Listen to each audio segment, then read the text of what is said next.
आशा जायदे सर्वांचं स्वागत करते। मी आज पुरणपोळीची रेसिपी दाखवणार आहे। चला सुरू करू। सर्वात पहिले आपण 2 वाटी चना डाळ घेऊ।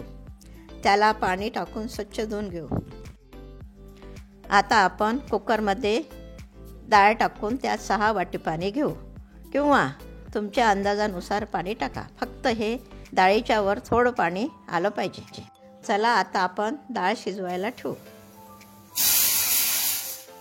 4 शिट्या होईपर्यंत तसंच राहू द्यायचं। मऊ डाळ भुजायची। तोपर्यंत आपण कणिक मळून घेऊ। 2 वाटी गव्हाचं कणिक घेऊन त्याला बारीक चाळणीने चाळून घेऊ। पण त्यात थोडं मीठ आणि 2 चमचे तेल टाकून कणिक मळून घेऊ।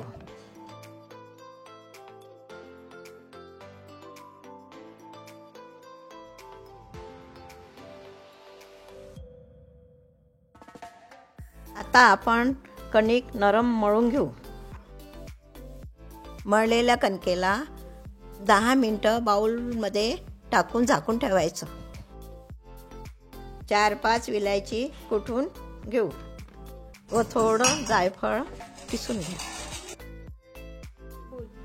आपलं कुकर आता थंड झालं आहे आणि डाळ छान मऊ शिजली आहे। याला बीटरने फिरून घेऊ। आता ती पेस्ट शिजवायला ठेवा व त्यात 2.5 वाट्या साखर घाला। पुरण शिजत आलं की त्यात वेलायची व जायफळचं पूड टाका। आपला चमचा पुरणात उभा राहिला की समजायचं पुरण तयार झालं। आपलं पुरण थंड झालं की पुरणपोळी लाटायला घेऊया।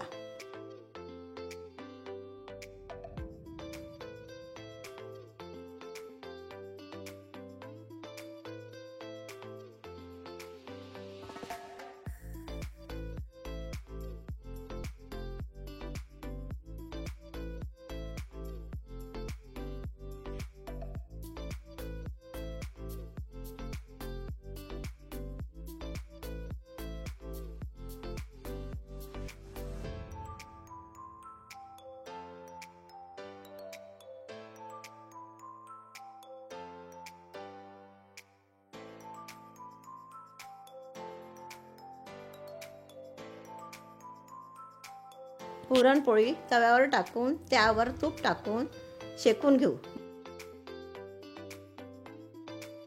बघा आपली पुरणपोळी कशी छान फुगली आहे।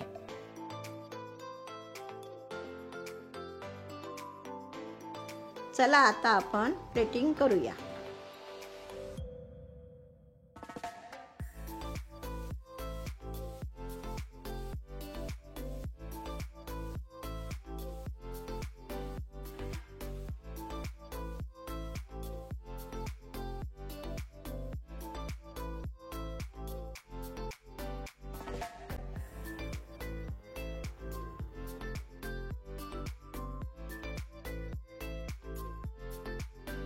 रेसिपी तुम्हाला नक्कीच आवडेल। चला भेटूया मग पुढच्या व्हिडिओमध्ये।